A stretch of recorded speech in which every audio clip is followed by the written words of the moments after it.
നന്ദമുരി ബാലകൃഷ്ണയുടെ സിനിമയായ അഖണ്ഡ 2-ന്റെ release തീയതി ഇന്ന് മാറ്റി. അതായത് ഇന്ന് ആ സിനിമ റിലീസ് ചെയ്യുന്നില്ല. എന്തൊക്കെയോ പല കാരണങ്ങൾ, ലൈസൻസ് ഇഷ്യൂസ് എന്നൊക്കെയാണ് പറയുന്നത്. ഒരു സൂപ്പർ സ്റ്റാറിന്റെ പടം അവസാന നിമിഷം മാറ്റുക എന്ന് പറയുമ്പോൾ അതൊരു വലിയ ക്ഷീണം തന്നെയാണ്. തെലുങ്ക് ഇൻഡസ്ട്രിയെ സംബന്ധിച്ചിടത്തോളം അതൊരു ചെറിയ തിരിച്ചടിയും കൂടി ആകുമ്പോഴേക്കും മെഗാ 2 സിനിമകൾ വരുന്നത്, ഒന്ന് രൺവീർ സിംഗിന്റെ ദുരന്തറും മറ്റൊന്ന് മമ്മൂക്ക ചിത്രമായ കളങ്കാവലുമാണ്. ഇന്നത്തെ ദിവസം വൈറൽ ചായ ഫോക്കസ് ചെയ്യാൻ പോകുന്നത് കളങ്കാവൽ എന്ന സിനിമയെക്കുറിച്ചാണ്. മമ്മൂക്ക പടം ആയതുകൊണ്ട് മാത്രമല്ല, ഒരുപാട് നാളുകൾക്ക് ശേഷം മമ്മൂക്കയുടെ ഒരു പുതിയ സിനിമ തിയേറ്ററിൽ വന്നു എന്നുള്ളൊരു പ്രത്യേകതയും കൂടിയുണ്ട്. ആദ്യം തന്നെ പറയാം, ഈ സിനിമ തിയേറ്ററിൽ പോയി രാവിലെ കണ്ട ഒരു പ്രേക്ഷകനും കൂടെ എന്ന രീതിയിൽ ഈ സിനിമ അതിഗംഭീരമായി വർക്കായ ഒരു പ്രേക്ഷകനും കൂടിയാണ് ഞാൻ. മമ്മൂക്കയുടെ കഥാപാത്രം, ആ സ്റ്റോറി ലൈൻ എല്ലാം നമുക്കത് അതിനു മുമ്പ് കുറച്ച് പേരുടെ പേരുകൾ സംസാരിക്കണം. സംവിധായകൻ, തിരക്കഥാകൃത്ത് ജിതിൻ കെ ജോസ്, നിർമ്മാതാവായ മമ്മൂട്ടി കമ്പനിയുടെ നിർമ്മാതാവ് മമ്മൂട്ടി, മ്യൂസിക് BGM കൈകാര്യം ചെയ്യുന്ന മുജീബ് മജീദ്, എഡിറ്ററായ പ്രവീൺ പ്രഭാകർ, പ്രൊഡക്ഷൻ ഡിസൈനറായ ഷാജി നടുവിൽ, ഇവരെയൊക്കെ സംസാരിക്കണം. കൂട്ടത്തിൽ 2 താരങ്ങളെ കൂടി സംസാരിക്കണം. അതൊന്ന് മമ്മൂട്ടിയും മറ്റൊന്ന് വിനായകനുമാണ്. ഈ സിനിമയുടെ റിലീസിന് മുൻപ് തന്നെ ഏറ്റവും കൂടുതൽ ചർച്ചയായതും ഈ 2 പേരുകളാണ്. ഇവർ കൊമ്പ് കോർക്കുമ്പോൾ എന്തായിരിക്കും സ്ക്രീനിൽ വരിക എന്നതായിരുന്നു ഏവരും ഉറ്റുനോക്കിയിരുന്നൊരു പ്രധാനപ്പെട്ട കാര്യം. അത് സംഭവിക്കുകയും ചെയ്തു. എങ്ങനെയാണോ നമ്മൾ ഇവർ 2 പേരെയും കാണാൻ ആഗ്രഹിച്ചിരുന്നത്, അല്ലെങ്കിൽ പ്രതീക്ഷകൾ എങ്ങനെയായിരുന്നു, അതേപോലെ 1 മീറ്റർ പോലും ചോരാതെ ജിതിൻ കെ ജോസ് ഇരുവരെയും തിയേറ്റർ സ്ക്രീനിലേക്ക് കൊണ്ടെത്തിച്ചിട്ടുണ്ട്. അതാണ് കളങ്കാവൽ നമുക്ക് കാണാൻ സാധിച്ചത്. കളങ്കാവൽ ആദ്യ പകുതിയെക്കുറിച്ച് ഞാൻ സംസാരിക്കാം.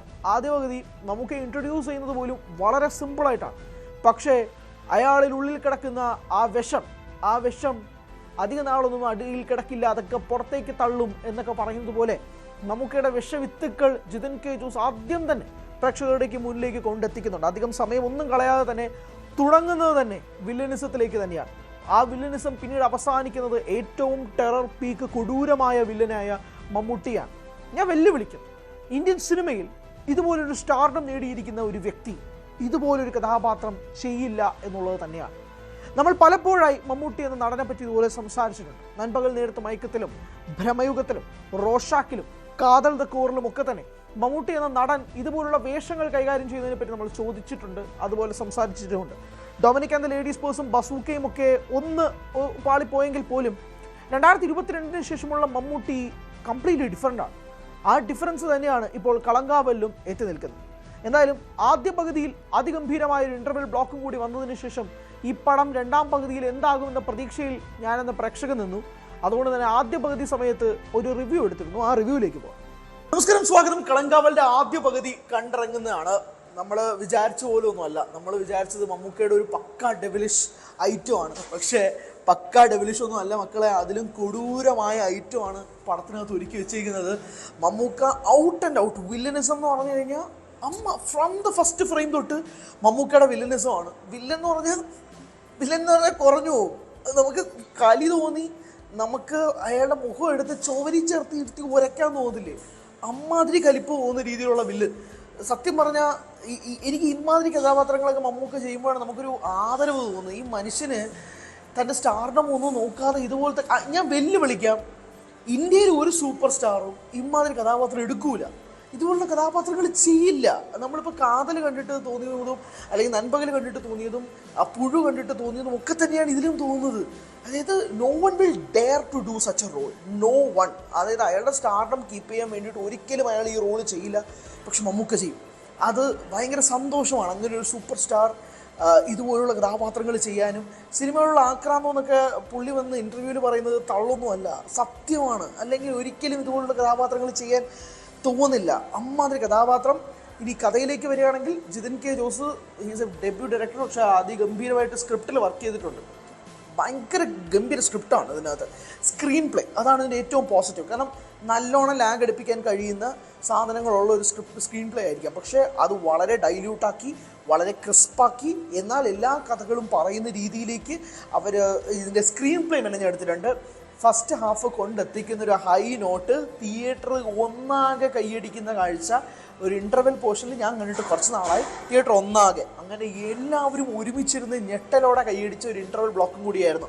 ഒരു തരത്തിലും സ്പോയിലേഴ്സ് പറയാതിരിക്കാൻ വേണ്ടിയിട്ടുള്ള ശ്രമത്തിനിടയിലാണ് ഞാൻ ഇങ്ങനെ സംസാരിക്കുന്നത്. സ്പോയിലേഴ്സ് ഒന്നും പറയുന്നില്ല ഞാൻ, പക്ഷേ this is A must watch. ഞാൻ പറയുന്നത് ഫസ്റ്റ് ഹാഫ് കണ്ടതിന് ശേഷമുള്ള ഇംപ്രഷൻ വെച്ച് ഞാൻ പറയുകയാണ്, this is A must theatre watch. അതൊരു തിയേറ്റർ വാച്ച് തന്നെ കാണേണ്ട ഒരു സിനിമയായിട്ടാണ് കളങ്കാവൽ തോന്നുന്നത്. അതിനകത്ത് യാതൊരു തർക്കവുമില്ല. പെർഫോമൻസ് വൈസ് മമ്മൂക്ക തന്നെയാണ് ഇതിനകത്ത് പെർഫോമൻസായിട്ട് പറയാനുള്ളത്. മമ്മൂക്ക തകർത്തിട്ടുണ്ട്. വിനായകൻ്റെ ക്യാരക്ടർ ഇങ്ങനെ എസ്റ്റാബ്ലിഷ് ചെയ്തിട്ട് വെച്ചിട്ടുണ്ട്. ഒരു വലിയ സംഭവം, സിറപ്പാന സംഭവമൊക്കെ രണ്ടാം പകുതിയിൽ ഉണ്ടാകും എന്നുള്ള വലിയ പ്രതീക്ഷയിലാണ് നിർത്തുന്നത്. ഇനി ഭയങ്കര കൗതുകമുണ്ട് എങ്ങനെയാണ് ഇതിൻ്റെ സെക്കൻഡ് ഹാഫ് ഒരു മെനഞ്ഞെടുക്കുക എന്നുള്ളത്. കാരണം അങ്ങനെയാണ് ആ ഇൻ്റർവൽ ബ്ലോക്ക് സെറ്റ് ചെയ്ത് വെച്ചേക്കുന്നത്. മുജീബ് മജീദ് പറയണം കേട്ടോ, BGM രസമുള്ള BGM, പാട്ടുകളല്ല BGM ഭയങ്കര രസമാണ്. അതായത് ആ ചിലന്തി വല വിരിച്ച് ആ വല വിരിക്കുന്നത് നമുക്കിങ്ങനെ ഫീൽ ചെയ്യുന്നുള്ള BGM മുജീബിൻ്റെ ഭാഗത്തുനിന്നും ത്രൂ ഔട്ട് ഉണ്ടായിട്ടുണ്ട്. ആൻഡ് മമ്മൂക്കയുടെ മേക്കപ്പ്, മമ്മൂക്കയുടെ ലുക്ക്, ഞാൻ പറയട്ടെ, അങ്ങനെ മുടി ചീകി വെച്ചേക്കുന്ന ലുക്ക്, പോസ്റ്റേഴ്സ് തൊട്ട് പിടിച്ചേക്കുന്ന മമ്മൂക്കയ്ക്ക് എന്തുകൊണ്ടാണ് ആ ലുക്ക്? അതിൽ പരം ഡെവിലിഷ് ലുക്ക് വേറെ ഇല്ല. അതുകൊണ്ടാണ് അമ്മാതിരി ലുക്ക്. ആൻഡ് ഞാൻ ഇപ്പോഴേ ആവർത്തിക്കുന്നു, it's gonna be A block buster. ഇത് തിയേറ്ററുകളിൽ ഭയങ്കരമായ വിജയം, 100 കോടി വിജയം നേടുമെന്നൊന്നും അല്ല ഞാൻ പറയുന്നത്. പക്ഷേ നിങ്ങളൊരു സിനിമാ പ്രേമിയാണെങ്കിൽ നിങ്ങളുടെ മനസ്സിൽ ഈ സിനിമ ഒരു ബ്ലോക്ക് ബസ്റ്റർ ആയിരിക്കും. അങ്ങനത്തെ രീതിയിലാണ് ഇതിൻ്റെ സിനിമ പോകുന്നത്. എൻ്റെ ബോക്സ് ഓഫീസ് കളക്ഷൻ എങ്ങനെയാവുമെന്നൊന്നും എനിക്കറിയത്തില്ല. കാരണം അങ്ങനത്തെ ഒരു കഥയാണത്. ആളുകൾ എങ്ങനെ തിയേറ്ററിൽ ഇത് റിസീവ് ചെയ്യുമെന്ന് എനിക്കറിയത്തില്ല. പക്ഷേ as a craft, as an art ഇത് അതിഗംഭീരമാണ്. Waiting for second half. ഈ റിവ്യൂ എടുത്ത് നേരെ പാടെ ഞാൻ കയറി ചെല്ലുന്നത് രണ്ടാം പകുതി കാണാൻ വേണ്ടിയിട്ടാണ്. തുടങ്ങുമ്പോൾ തന്നെ വീണ്ടും ആ പ്രതീക്ഷയാണ്. ഇൻ്റർവൽ ബ്ലോക്കിൽ എവിടെ കൊണ്ടെത്തിച്ചോ അതിൻ്റെ തുടർച്ചയായിട്ട് എന്താണ് അവർ ഒരുക്കാൻ പോകുന്നത് എന്നുള്ള പ്രതീക്ഷയോടെ വീണ്ടും ആ സീറ്റിൽ കയറി ഇരുന്ന് കാണുമ്പോൾ പ്രതീക്ഷിക്കാത്ത രീതിയിലുള്ള ട്വിസ്റ്റുകളും ബഹളങ്ങളും ഒന്നും ആയിരുന്നില്ല ആ സിനിമയിൽ ഉണ്ടായിരുന്നു. രണ്ടാം പകുതി വീണ്ടും പ്ലെയിൻ ആയിട്ട് തന്നെ പോയി. ഇടയ്ക്കിടയ്ക്ക് ക്യാറ്റ് ആൻഡ് മൗസ് ഗെയിമൊക്കെ ഉണ്ടായിരുന്നു. അവസാനം എൻഡ് ചെയ്തതും ഒരു ഹൈ നോട്ടിലാണ്. പറഞ്ഞാൽ സ്പോയിലർ ആവുമെന്നത് കൊണ്ട് മാത്രം ഞാൻ അധികമൊന്നും പറയുന്നുമില്ല. പക്ഷേ സിനിമ കണ്ടിറങ്ങിക്കഴിഞ്ഞതിൻ്റെ എൻ്റെ ആവേശവും ചെറുതൊന്നുമായിരുന്നില്ല. അതുകൊണ്ട് തന്നെയാണ് സിനിമ ഇറങ്ങിക്കഴിഞ്ഞപ്പോഴും വലിയ ആവേശത്തോടു കൂടി ഒരു റിവ്യൂ എടുത്തത്. ആ റിവ്യൂയിലേക്ക് പോകാം. നമസ്കാരം പ്രേക്ഷകർ, അങ്ങനെ കളങ്കാവലിന്റെ ഷോ പൂർത്തിയായിരിക്കുകയാണ്. ഞാൻ വീണ്ടും നിങ്ങളോട് ആവർത്തിക്കുന്നു, ഫസ്റ്റ് ഹാഫിൽ പറഞ്ഞ അതേ കാര്യങ്ങൾ തന്നെയാണ് ഞാൻ ആവർത്തിക്കുന്നത്. ഇന്ത്യൻ സിനിമയിൽ ഈ വേഷം ചെയ്യാൻ മമ്മൂക്ക അല്ലാതെ വേറൊരാളില്ല മക്കളെ, വേറൊരാളില്ല. നിങ്ങൾ ഊഹിച്ചോ, ഞാൻ എടുത്തു പറയാം, ഇന്ത്യൻ സിനിമയിൽ, മലയാള സിനിമയിലല്ല, ഇന്ത്യൻ സിനിമയിൽ ഈ വേഷം ചെയ്യാൻ ഒരാളില്ല. ഫസ്റ്റ് ഹാഫിൽ എങ്ങനെയാണോ ഈ സിനിമ പോയത്, അതിനുശേഷം ത്രില്ലും ട്വിസ്റ്റും സസ്പെൻസും തരുന്ന സെക്കൻഡ് ഹാഫ്, അത് കഴിഞ്ഞ് സിനിമ എൻഡ് ചെയ്യുന്ന ഒരു ക്ലൈമാക്സ് നോട്ട് ഉൾപ്പെടെ ജിതിൻ കെ ജോസഫ് റോക്ക് ദാറ്റ്. മമ്മൂക്ക ഓരോ സിനിമകൾ കഴിയുന്നവരും, നമ്മൾ പുഴു കണ്ടു കഴിഞ്ഞപ്പോഴും, റോഷാക്ക് കണ്ടു കഴിഞ്ഞപ്പോഴും, നൻപകൽ നേരത്തുമൊക്കെ കണ്ടപ്പോഴും എല്ലാം നമ്മൾ പറഞ്ഞുകൊണ്ടിരുന്ന കാര്യം, ഇതിനെ വെല്ലാൻ ഇനി മമ്മൂട്ടി ഏത് വേഷം ചെയ്യുമെന്നുള്ളതാണ്. ആ വേഷമാണ് കളങ്കാവൽ. ടെറർ വില്ലനിസം, വെറുപ്പ് തോന്നുന്ന വില്ലനിസം. മമ്മൂക്ക ആയതുകൊണ്ട് നമുക്ക് വെറുക്കാൻ പറ്റുന്നില്ല, പക്ഷെ എന്നാൽ പോലും നമ്മൾ വെറുപ്പ് തോന്നുന്ന കഥാപാത്രമാണ്. പല പേരിൽ അറിയപ്പെടുന്ന, പല ഭാവത്തിൽ വരുന്ന, പല സ്ലാങ്ങിൽ സംസാരിക്കുന്ന, തമിഴനും മലയാളിയും ഒക്കെയായി കലർന്ന ആ മമ്മൂട്ടിയെ നിങ്ങൾ തിരശ്ശീലയിൽ കാണുമ്പോൾ സ്വാഭാവികമായും നമുക്ക് ഉണ്ടാവുന്ന ആ വെറുപ്പ്, വലിയ വെറുപ്പ്, അത് തന്നെയാണ് സിനിമയിലും കാണാൻ സാധിക്കുന്നത്. ആദ്യ പകുതിയിൽ പ്രത്യേകിച്ച് പറഞ്ഞതുപോലെ തന്നെ ഒരു വലിയ ആവേശം ഈ സിനിമ കണ്ടപ്പോൾ മമ്മൂക്ക എന്ന നടനോട് തോന്നി. പിന്നീട് അത് വെറുപ്പായി മാറി. ഓരോ കഥാപാത്രങ്ങൾക്കും പ്രോമിനൻസ് ഉണ്ട്. ഇതിനകത്ത് ഇഷ്ടംപോലെ സ്ത്രീ കഥാപാത്രങ്ങൾ ഉള്ളതായിട്ടുള്ളത് ഓഡിയോ ലോഞ്ച് വെച്ച് തന്നെ അവർ പുറത്തു പറഞ്ഞ കാര്യമാണ്. ഓരോ സ്ത്രീകൾക്കും ഐഡന്റിറ്റി ഉണ്ട്. അവർ ചുമ്മാ വന്ന് പോകുന്നവരല്ല, ഓരോരുത്തർക്കും കഥാപാത്രമുണ്ട്. വിനായകനും അതിഗംഭീരമായിട്ട് തന്നെ ചെയ്തിട്ടുണ്ട്. അതോടൊപ്പം തന്നെയാണ് മമ്മൂക്കയുടെ കഥാപാത്രം. എടുത്തു പറയണ ഈ സിനിമ ഷോൾഡർ ചെയ്യുന്നതോ കൊണ്ടുപോകുന്നതോ എല്ലാം മമ്മൂക്ക എന്ന നടനാണ്. മമ്മൂക്ക തന്നെയാണ് ഇത് കൊണ്ടുപോകുന്നതും, അദ്ദേഹം തന്നെയാണ് ഇത് സ്റ്റിയർ ചെയ്തുകൊണ്ട് പോകുന്നതും. ഞാൻ വീണ്ടും ആവർത്തിക്കുന്നു പ്രിയപ്പെട്ട പ്രേക്ഷകർ, ഈ റോള് ചെയ്യാൻ വേറെ ആരുമില്ല എന്ന് പറഞ്ഞാൽ ഇന്ത്യൻ സിനിമയിൽ വേറെ ആരുമില്ല. നമ്മൾ കണ്ടിറങ്ങിയ പ്രേക്ഷകരോട് തിയേറ്റർ റെസ്പോൺസ് ചോദിക്കുന്ന സമയത്തും ഒക്കെ തന്നെ അവർ പറയുന്ന അഭിപ്രായങ്ങളിലൊന്നും അത് തന്നെയാണ്. അങ്ങനെ ഈ കഥാപാത്രം ചെയ്യാൻ വേണ്ടിയിട്ട് വേറെ ആരുമില്ല എന്നുള്ളത് അവരുടെ ആ ഒരു രീതിയിൽ തന്നെയാണ് കാര്യങ്ങൾ പോകുന്നത്. അങ്ങനെ ഒരു ആരുമില്ല, സത്യം പറഞ്ഞാൽ ആരുമില്ല. ഞാൻ ഈ സിനിമ കണ്ടുകൊണ്ടിരുന്നപ്പോൾ ആലോചിച്ച്, ഇത് വേറെ ആരെങ്കിലും ചെയ്യാൻ കഴിയുമോ, അല്ലെങ്കിൽ വേറെ ആർക്കെങ്കിലും ഇത് കൊടുക്കാൻ കഴിയുമോ? പറ്റില്ലെന്നേ. ജിതിൻ കെ ജോസാണ് എൻ്റെ സംവിധാനം. ജിതിൻ കെ ജോസ് ഒരു രക്ഷയില്ല കേട്ടോ. അതായത് screen play in the sense പക്ക സ്ക്രീൻ പ്ലേ, എങ്ങനെ എവിടെ ഏതിൽ കുത്തിടണം, ഏതിൽ കോമ ഇടണം എന്നൊക്കെ വ്യക്തമായിട്ട് അറിയുന്ന ഒരു മനുഷ്യനാണ് ജിതിൻ എന്ന് ഈ സിനിമ കാണുമ്പോൾ മനസ്സിലാവും. അദ്ദേഹം നവാഗത സംവിധായകനാണെങ്കിലും വർഷങ്ങളായിട്ട് ഇൻഡസ്ട്രിയിലുള്ള വ്യക്തിയാണെന്നുള്ളത് അദ്ദേഹം ഈ സിനിമ എടുക്കുന്ന കാണുമ്പോൾ മനസ്സിലാവും. ആൻഡ് ഇതിനകത്ത് ഒരു ക്യാറ്റ് ആൻഡ് മൗസ് ഗെയിം ഉണ്ട്. ക്യാറ്റ് ആൻഡ് മൗസ് ഗെയിമൊക്കെ വളരെ വ്യക്തമായിട്ട് ഈ സിനിമയിൽ പോകുന്നുണ്ട്.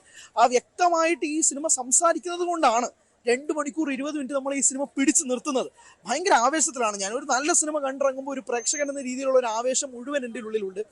മുജീബ് മജീദാണ് ഇതിൻ്റെ മ്യൂസിക് ഡയറക്ഷൻ ചെയ്തിരിക്കുന്നത്. മുജീബും അതിഗംഭീരമായിട്ട് ഇതിൻ്റെ വർക്ക് കൈകാര്യം ചെയ്തിട്ടുണ്ട്. പ്രത്യേകിച്ച് ഇതിൻ്റെ ക്ലൈമാക്സ് പോർഷൻസ് ഒക്കെ ഉണ്ട്. ഹൈ എന്നൊക്കെ പറഞ്ഞാൽ കൊടൂര ഹൈ. ഹൈ എന്ന് പറഞ്ഞാൽ ഒരു ഭയങ്കര ഹൈ കിട്ടുന്ന പോർഷൻസ് ആണ് അതൊക്കെ. ആൻഡ് മുജീബ് അതിലകത്ത് തകർത്തിട്ടുണ്ട്. ഇതിനകത്ത് ഓരോരുത്തരും ഓരോരുടെ പാർട്ട് ചെയ്യുന്നുണ്ട്. എനിക്ക് നെഗറ്റീവായിട്ടുള്ളത് ഒന്നും പറയാനില്ല. ഒന്നുകിൽ ലാഗ് എന്നോ അങ്ങനെ എന്തെങ്കിലുമൊക്കെ പറയണം. പക്ഷേ 2 മണിക്കൂർ 20 മിനിറ്റ് ഒരു വളരെ സോളിഡ് ആയിട്ടൊരു സ്ക്രീൻ പ്ലേ നമ്മുടെ മുന്നിൽ കൊണ്ട് വെച്ചിട്ടുണ്ട് സർ.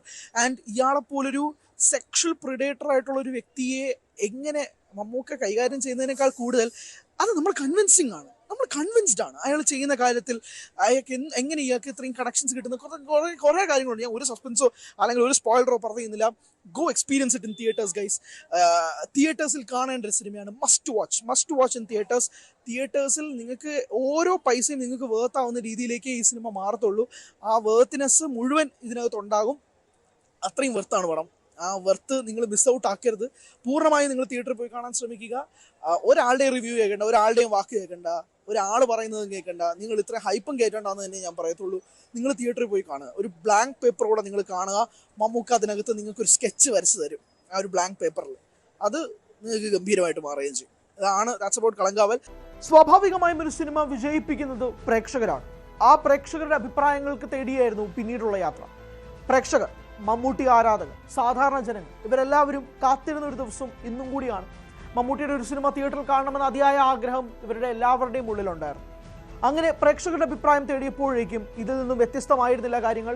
പ്രേക്ഷകർക്ക് എല്ലാവർക്കും ഇഷ്ടപ്പെടുന്ന രീതിയിലേക്ക് കളങ്കാവൽ മാറി എന്നതാണ് ആദ്യ ദിവസത്തിൻ്റെ ആദ്യ ഷോയ്ക്ക് ശേഷമുള്ള പ്രതികരണത്തിൽ നിന്നും നമുക്ക് കിട്ടിയത്. അവരെല്ലാവരും സന്തോഷത്തിലായിരുന്നു. മികച്ചൊരു സിനിമ കാണാൻ പറ്റിയതിൻ്റെ സന്തോഷം എല്ലാ പ്രേക്ഷകരുടെയും മുഖത്തുണ്ടായിരുന്നു. അവരുടെ വാക്കുകളിലേക്ക് അടിപൊളി, തകർത്തിരിക്കുന്നു. അസാധ്യം. ഇന്റർവെല്ലാണ് രസമുള്ള ക്ലൈമാക്സ് സൂപ്പർ, പറയാനില്ല. രണ്ടാളും നമുക്ക് പറയണ്ട, അതിമനോഹരമായിരിക്കും. ഗംഭീരം, അടിപൊളി, സൂപ്പർ പടം. മമ്മൂക്കയുടെ ആദ്യത്തെ 100 കോടി. മമ്മൂക്കയുടെ കൂന്ത് വിളയാട്ടം ഒരു രക്ഷയില്ല.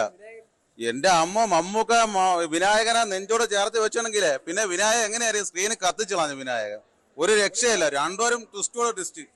ഓ എന്റെ അമ്മോ, എനിക്കൊരു മമ്മൂക്ക ആയാൽ മതിയാ ഈ പടം കണ്ടിട്ട്. പിന്നെ ഒരു കാര്യം, 20 വയസ്സിലാണ് ചിമ്പു മന്മഥനായിട്ടുണ്ടെങ്കിൽ മമ്മൂക്ക 74 വയസ്സിലാണ് മന്മഥനായത്. മമ്മൂക്കയുടെ കൂന്ത് വിളയാട്ടം, ആ ഗ്ലാമർ തന്നെയാണ് ഇതിന്റെ വിഷയം എന്ന് പറഞ്ഞാൽ പടം കിടിലം കേട്ടാ. എല്ലാ ഫാമിലിയും ഈ പടം പോയി കാണണം, ഒരു രക്ഷയില്ല. നല്ല പടം എന്ന് വെച്ചാൽ നല്ല പടം. മമ്മൂക്കയുടെ പ്രസൻസ് വില്ലൻ തന്നെയാണ്, നല്ലൊരു ക്യാരക്ടറാണ് കേട്ടോ. മേലെ മമ്മൂട്ടി നിൽക്കുന്നുണ്ട്. വിനായകൻ നായകനും മമ്മൂട്ടി അതിനായകനുമാണ്. അതിനപ്പുറം അതൊക്കെ മേലെയാണ്. കാര്യം നെഗറ്റീവ് റോള്, പൂർണ്ണമായും ഒരു നെഗറ്റീവ് റോളിൽ മമ്മൂട്ടി വന്നിട്ടുള്ള ചില പടങ്ങളിൽ നെഗറ്റീവ് റോള് വന്നിട്ടുണ്ടെങ്കിൽ അവസാനം വരുമ്പോൾ അത് മാറുന്നുണ്ട്. ഇത് ത്രൂ ഔട്ട് നെഗറ്റീവ് റോളാണ്.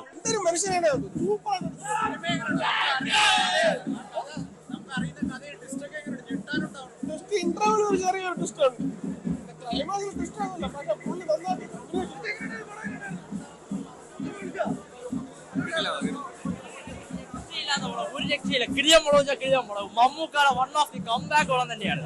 എനിക്ക് പറയാനുള്ള ആളൊന്നുമല്ല.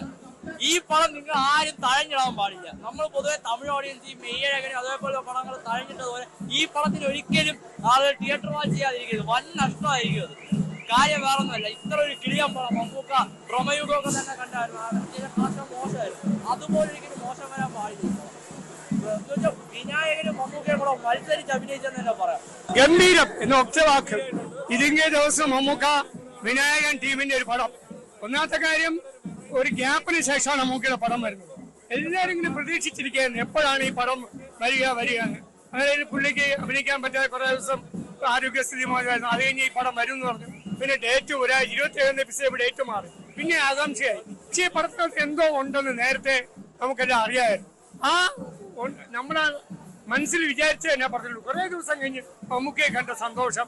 കൂടെ വിനായകൻ, ജിബിൻ ഗോപിനാഥ്, ബിജു പപ്പൻ, ഗായത്രി അരുൺ, രജീഷ വിജയൻ എല്ലാവരും വളരെ ഗംഭീരമായിട്ട്. ഒരു രക്ഷയില്ല. കാരണം മമ്മൂക്കയും വിനായകനുള്ള ആ ഒരു ഇതൊക്കെ എന്താ പറയുക. പിന്നെ വേറൊരു കാര്യം, ഈ റിസ്ക് മമ്മൂക്ക മാത്രമേ എടുക്കുള്ളൂ. ആ റിസ്ക് എടുത്ത മമ്മൂക്കയ്ക്ക് വലിയ ഇന്ത്യൻ സിനിമയില് ഈ റിസ്ക് എടുക്കാൻ തയ്യാറാകുന്ന മറ്റൊരു നടനില്ല. ഇത് വെറുതെ പറയുന്നതല്ല, ആരും എടുക്കില്ല. കാരണം ആ കഥാപാത്രം അങ്ങനെയാണ്. ഇതിൽ ഒരുപാടൊന്നും നമുക്ക് പറയാൻ പറ്റില്ല, കാരണം സ്പോയിലർ ആയിപ്പോ. അതുകൊണ്ട് ഒരുപാടൊന്നും പറയാൻ പറ്റില്ല. ഒന്നും പറയേണ്ട കാര്യമില്ല. ഗംഭീര ക്ലൈമാക്സും, കാരണം വ്യത്യസ്തതയുടെ പര്യായമാണ് മമ്മൂക്ക എന്ന് പറയാൻ. അതുകൊണ്ട് അദ്ദേഹം ഏറ്റെടുത്ത വെല്ലുവിളി, ഇതിലെ കഥാപാത്രം സിനിമ കാണുമ്പോൾ മനസ്സിലായി ഈ കഥാപാത്രം ചെയ്യാൻ കാണിച്ചൊരു മനസ്സ് അത് മലയാള സിനിമയ്ക്ക് മമ്മൂക്കയ്ക്ക് മാത്രമേ ഉണ്ടാകത്തുള്ളൂ. വന്നാലും മമ്മൂട്ടിയിലൂടെ മാത്രം, മമ്മൂട്ടിക്ക് സമം മമ്മൂട്ടി മാത്രം. ഇത് നന്മയും തിന്മയും തമ്മിലുള്ള പോരാട്ടം, അത്രേ ഉള്ളൂ. മലയാള സിനിമയിൽ ഇങ്ങനെ ഒരു സിനിമ നിർമ്മിക്കാനോ അതിന് പ്രതിനായകന്റെ റോളിൽ വന്ന് അഭിനയിക്കാനോ മമ്മൂട്ടിയെ കൊണ്ടല്ലാതെ ഈ ലോകത്തൊരാളെ കൊണ്ടും സാധിക്കില്ല എന്ന് ഉറച്ചു പറയാൻ വേണ്ടി പറ്റും. അത്രമാത്രം സൂപ്പറാണ്. സിനിമയെ സംബന്ധിച്ച് കൂടുതൽ പറയുന്നില്ല, സിനിമ കണ്ടു തന്നെ ആവണം, സ്പോയിലർ ആകാൻ ഉദ്ദേശിക്കുന്നില്ല. മലയാളത്തിലെ മമ്മൂക്ക ഇതുപോലത്തെ ഒരു കഥാപാത്രം ചെയ്തു കാണില്ല. ചിലപ്പോൾ ഈ കഥാപാത്രത്തെ നമുക്ക് ഇഷ്ടപ്പെട്ട് കാണില്ല. കാലങ്ങൾ കഴിയുമ്പോൾ ഇത്തരം കഥാപാത്രങ്ങൾ മലയാളികളുടെ മനസ്സിൽ നമുക്ക് പൊന്തൻ മാടയിലെ മാടായി മതിലുള്ള ബഷീർ വരുന്നത് പോലെ ഇതിലെ കഥാപാത്രം നമ്മുടെ മനസ്സുകളിൽ ഉണ്ടാവും. ഉടുമ്പൻകോറ്റിയേക്കാൾ ഭീകരനാണ് ഈ സിനിമയിൽ മമ്മൂക്ക. ഈ സിനിമ നിങ്ങൾ കാണണം. ഒരു അഭ്യർത്ഥനയുള്ളത് ലോക മലയാളികളോടാണ്. അദ്ദേഹത്തിന് ഒരു ശാരീരിക ബുദ്ധിമുട്ട് വന്നപ്പോൾ അദ്ദേഹത്തിന് വേണ്ടി പ്രാർത്ഥിച്ച ലോക മലയാളികൾക്ക് ഞങ്ങൾ ഈ വേളയിൽ നന്ദി പറയുകയാണ്. ഒരു കാര്യം ഉറപ്പാണ്, ദൈവം ഇനിയും ആയുസ്സും ആരോഗ്യം കൊടുക്കുന്നത് മലയാളികൾ ഒരിക്കലും കാണാത്ത, അദ്ദേഹം ചെയ്യുമോ എന്ന് പ്രതീക്ഷിക്കാത്ത ഇത്തരം കഥാപാത്രങ്ങൾ ചെയ്യുമ്പോഴാണ്. ഈ കഥാപാത്രം മലയാളികളുടെ മനസ്സിൽ എന്ന് നിറയ്ക്കും. നിറകഞ്ഞുകളോട് പറയാണ്, മമ്മൂക്കയ്ക്ക് വേണ്ടി പ്രാർത്ഥിച്ചവർക്ക് ഒരായിരുന്നു. എന്ത് പറയാം, നായകനകൾ പ്രതിനായകൻ തൂക്കിയതോടെ പറയാം. ആ റേഞ്ചിൽ പടം എടുത്തിരിക്കും. ഒരു രക്ഷയില്ലെന്ന് വെച്ചാൽ മമ്മൂക്ക എല്ലാ നടന്മാർക്കും കരിയർ ബെസ്റ്റ് പടം എന്ന് പറയുമ്പോൾ വേറൊരു പടങ്ങളായിരിക്കും. മമ്മൂക്ക എങ്ങനെ അവസാനം ഏത് പടം റിലീസിൽ അതാണ് കരിയർ ബെസ്റ്റ്. ആ റേഞ്ച് ഒരു രക്ഷയില്ലെന്ന് വെച്ചാൽ വേറെ ലെവല്. മമ്മൂക്ക നമ്മൾ ചെയ്യുമ്പോൾ സത്യം പറഞ്ഞ ഒരു ക്രൂരനായ വല്യനാണ്. മമ്മൂക്ക ആയതുകൊണ്ട് നമുക്ക് അത് മാസമായിട്ട് ഫീൽ ചെയ്യണം. അത് മാത്രമേ ഒരു ഇതായിട്ട് ഫീൽ ചെയ്യുന്നുള്ളൂ. അത് കണ്ണീച്ചോറില്ലാത്ത വില്ലൻ വെച്ചാൽ ഇല്ല. മമ്മൂക്ക ചെയ്യണതുകൊണ്ട് സത്യം പറഞ്ഞാൽ നടൻ മമ്മൂക്കയും വില്ലൻ വേറൊരുത്തനാക്കി വെച്ചിട്ട് അവസാനമൊക്കെ സെറ്റാക്കിയെങ്കിൽ അല്പം കൂടെ കണ്ടെങ്കിൽ ഇത് മമ്മൂക്ക വില്ലനാണ്. അപ്പൊ നമുക്ക് അത്ര ഇമ്പാക്ട് ആണ് ഫീൽ ചെയ്യണത്. മമ്മൂക്ക കൊല്ലുമ്പോൾ മമ്മൂക്ക ഒരു രക്ഷയില്ല, ആ ഫീലാണ്. പടം 100% വർത്താണ്. മസ്റ്റ് വാച്ച് പടമാണ്. ആരും ചെയ്യൂല, കാരണം മമ്മൂക്കയ്ക്ക് മാത്രമേ പറ്റുള്ളൂ. ആ റേഞ്ചിലാണ് ചെയ്തിരിക്കുന്നത്. ഒരു രക്ഷയില്ല. കത്തി ഇന്ത്യൻ സിനിമയിൽ ഇതുപോലെ ഒരു പ്രേഷം ആരും ചെയ്യാൻ ധൈര്യപ്പെടില്ല. കറക്റ്റാണ്. കാരണം അതിൻ്റെ പടം പറഞ്ഞു പോകുന്ന രീതി മലയാള സിനിമ വെറൈറ്റി വളരെ ഭംഗിയായിട്ടുണ്ട്. ഇതിൽ ഫോട്ടോഗ്രാഫി ആയാലും മ്യൂസിക് ആയാലും എന്തായാലും സന്ദർഭം പഴയ കാലഘട്ടമാണ്. നമുക്കവിടെ വിനീസം ഒപ്പം തന്നെ പറയേണ്ടത് വിനായകൻ്റെ ഗംഭീരമായിട്ട് വിനായകൻ്റെ പോലീസ് അന്വേഷണം വളരെ കൃത്യമായ. ജിതിൻ ജോസിന്റെ പുതിയ ഒരു സംവിധാനമാണെന്ന് പറയില്ല. മമ്മൂട്ടി വിനായകനെ തകർത്ത് അഭിനയിച്ചിരിക്കുകയാണ്. അങ്ങോട്ടും ഇങ്ങോട്ട് ഫൈറ്റ് ചെയ്താണ് അഭിനയിച്ചിരിക്കുന്നത്. നല്ല കിടിലം മൂവി, മസ്റ്റ് വാച്ച് മൂവിയാണ് എല്ലാവർക്കും. അത് ചെയ്യാം, പക്ഷേ നമുക്ക് മികച്ചൊരു അനുഭവമായിരിക്കും. ഈ പ്രേക്ഷകർക്ക്, ഈ പടം കാണാൻ വരുന്ന പ്രേക്ഷകർക്ക് മികച്ചൊരു അനുഭവമായിരിക്കും. സൈക്കോ മോഹനും സൈക്കോ സ്റ്റാൻലിമാരൊക്കെ നമ്മളെ കൂടെ ഉണ്ട്. നമ്മളത് തിരിച്ചറിയണം. ചെറിയൊരു കെയറും ചെറിയൊരു സംരക്ഷണമൊക്കെ കൊടുക്കുമ്പോൾ അമ്മയും പെങ്ങന്മാരും ഒക്കെ കൈവിട്ടു പോകുന്ന ഒരവസരം മുതലാക്കാൻ പറ്റുന്ന രീതിയിൽ പടം കൊള്ളാം. നല്ല പടമാണ്, ഒരുപാട് ഇഷ്ടപ്പെട്ടു. നല്ല പടമാണ്, ഒരുപാട് ഇഷ്ടപ്പെട്ടു എന്ന് പറഞ്ഞു. ഡീറ്റെയിൽ ആയിട്ട് എന്താണ്, മമ്മൂട്ടിന്റെ പടമാണ്, എല്ലാവർക്കും അറിയാം. നല്ല രീതിക്ക് തന്നെ വരും. യഥാർത്ഥ റിയൽ ലൈഫ് ആളുടെ കഥയാണ്. ആ ഒരു പോർഷൻ പുള്ളിക്കാരൻ നെഗറ്റീവ് ഷെയ്ഡ് ആണെങ്കിലും നല്ല രീതിക്ക് പെർഫോം ചെയ്തിട്ടുണ്ട്. അത് ആരും മോശമായിട്ടില്ല. വിനായകൻ ഒരു നായകൻ എന്നുള്ള നിലയിൽ നല്ല രീതിക്ക് തന്നെ ആ ഒരു മമ്മൂക്കേൻ്റെ കൂടെ കട്ടക്കി നിന്നിട്ടുണ്ട്. ആസ് യൂഷ്വൽ ഒരുപാട് ഇഷ്ടപ്പെട്ടു പടം. മമ്മൂട്ടി ഒരു വെറൈറ്റി ഒരു ക്യാരക്ടറായിരുന്നു. മമ്മൂട്ടി ഒരു ത്രില്ലിംഗ്. സാധാരണ ഓഡിയൻസ് ഇങ്ങനെയാണെങ്കിൽ മമ്മൂട്ടി ആരാധകരെ കുറിച്ച് പറയണ്ടല്ലോ. ഒരുപാട് നാളുകളായി കാത്തിരുന്ന അവർക്ക് കിട്ടിയ ഒരു വിരുന്നു കൂടിയായിരുന്നു കളങ്കാവൻ. അതവർ അതിഗംഭീരമായി ആഘോഷിച്ചു. തിയേറ്ററിൽ അതിൻ്റെ ആഘോഷ പരിപാടികളും അവർ നടത്തി. അതിൻ്റെ കാഴ്ചകളിലേക്ക്.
കളങ്കാവൽ സമ്പന്നമാണ്, സ്റ്റാർ കാസ്റ്റ് കൊണ്ടും ഒക്കെ സമ്പന്നമാണ്. മമ്മൂട്ടിയും വിനായകനും ജിബിൻ ഗോപിനാഥും ഒക്കെ പ്രധാന വേഷത്തിലെത്തുമ്പോൾ 20-21ഓളം സ്ത്രീകളുണ്ട്, വനിതാ കഥാപാത്രങ്ങളുണ്ട് ഈ സിനിമയിൽ. ഓരോരുത്തർക്കും അവരുടേതായ ക്യാരക്ടർ ആർക്കും ഗ്രാഫുമുണ്ട്. ഇതെല്ലാം 2 മണിക്കൂർ 20 മിനിറ്റിനുള്ളിൽ ജിതിൻ കെ ജോസഫ് എന്ന സംവിധായകൻ വെട്ടിച്ചുരുക്കിയിട്ടുണ്ടെങ്കിൽ അദ്ദേഹത്തിൻ്റെ സംവിധാന മികവിന് അഭിനന്ദനങ്ങൾ അറിയിച്ചേ മതിയാവുകയുള്ളൂ. മുജീബ് മജീദ് എന്ന മ്യൂസിക് ഡയറക്ടറും അതിഗംഭീരമായി തന്നെ പ്രവർത്തിച്ചു. പ്രത്യേകിച്ച് ആ തുടക്കത്തിലെ ടൈറ്റിൽ സോങ് റെഡ് ബാക്കും പിന്നീട് വരുന്ന BGM പോർഷൻസും എല്ലാം തന്നെ പ്രേക്ഷകരുടെ ഇടനെഞ്ചിലേക്ക് കയറുന്ന രീതിയിലേക്ക് മാറ്റിയിട്ടുമുണ്ട്. കൂട്ടത്തിൽ ഒരു നല്ല ഓഡിയൻസിന് കൂടെ കാണാൻ സാധിച്ചു. തിരുവനന്തപുരം ഏരീസ് പ്ലെക്സിലെ ഓഡി 1 എന്ന തിയേറ്റർ അതുകൊണ്ട് തന്നെ എപ്പോഴും പ്രിയപ്പെട്ടതാണ്. മികച്ച ഓഡിയൻസിനൊപ്പം കാണാൻ സാധിക്കുമ്പോൾ തിയേറ്റർ സ്ക്രീനിലെ ആ ഇമ്പാക്റ്റും 2 ഇരട്ടിയായി കിട്ടും. അതുപോലെ കിട്ടിയ ഒരു സിനിമയും കൂടിയായിരുന്നു എന്നെ സംബന്ധിച്ചിടത്തോളം കളങ്കാവൻ. സിനിമ കണ്ടവരാണ് നിങ്ങളെങ്കിൽ നിങ്ങളുടെ അഭിപ്രായങ്ങളും കൂടി പറയണം എന്ന് ആഗ്രഹിക്കുന്നു. മമ്മൂട്ടിയെ സംബന്ധിച്ചിടത്തോളം ഇനിയും അയാൾ ഇതുപോലുള്ള കഥാപാത്രങ്ങൾ തേടിപ്പോവും, ഇനിയും അയാൾ ഇതുപോലുള്ള സിനിമകൾ ചെയ്യും. മമ്മൂട്ടി പറയാറുള്ളത് പോലെ തന്നെ അഭിനയത്തോടുള്ള ആർത്തിയാണതല്ല, അല്ലെങ്കിൽ ഒരു സൂപ്പർ സ്റ്റാറിന് ഒരിക്കലും ചിന്തിക്കാൻ പോലും കഴിയാത്ത സ്ക്രീൻ പ്ലേ ആണിത്.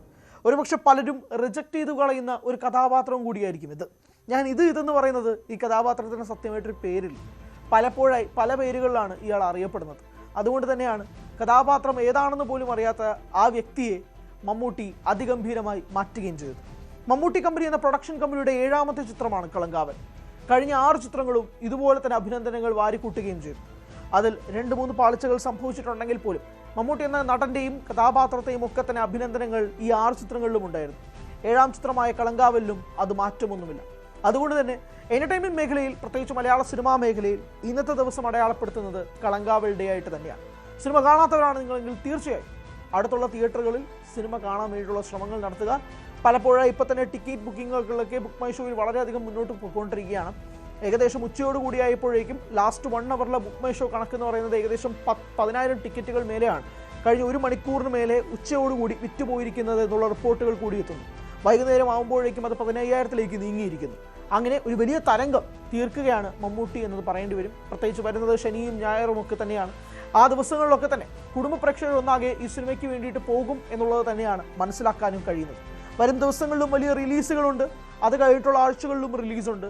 കളങ്കാവൽ എത്രമാത്രം കുടുംബ പ്രേക്ഷകരെ സ്വീകരിക്കാൻ കഴിയുമെന്നത് വളരെ ഉറ്റുനോക്കുന്ന ഒരു പ്രേക്ഷകൻ കൂടിയാണ് ഞാൻ. ഇത് വളരെ ഡെലിക്കേറ്റ് ആയിട്ടുള്ള, കുറച്ചധികം സീരിയസ് ടോണിലുള്ള ഒരു സിനിമയാണ്. കുടുംബ പ്രേക്ഷകർക്ക് എങ്ങനെയായിരിക്കും അവർക്ക് ഡൈല്യൂട്ട് ചെയ്യാൻ സാധിക്കുമോ, അവർക്കിത് പൂർണ്ണമായും സ്വീകരിച്ചുകൊണ്ട് തിയേറ്ററിൽ കാണാൻ സാധിക്കുന്ന ഒരു സിനിമയായിരിക്കുമോ എന്നുള്ള സംശയങ്ങളൊക്കെ നിൽക്കുകയാണ്. എന്നാൽ പോലും തിയേറ്ററിൽ ഒരു വലിയ വിജയമാകും കളങ്കാവൽ എന്നത് തന്നെയാണ് ഇനീഷ്യൽ റിപ്പോർട്ടുകൾ കൊണ്ട് സൂചിപ്പിക്കുന്നത്. വൈറൽ സൈഡ് ഇന്നത്തെ എപ്പിസോഡ് പൂർണ്ണമാവുകയാണ്. പൂർണ്ണമായും കളങ്കാവലിന് വേണ്ടിയിട്ട് ഒരു എപ്പിസോഡായിട്ടാണ് ഇന്ന് മാറ്റിയത്. നാളെ പുതിയ വാർത്തകൾ വിശേഷങ്ങളുമായി കാണാം. അതുവരെ ഗുഡ് ബൈ.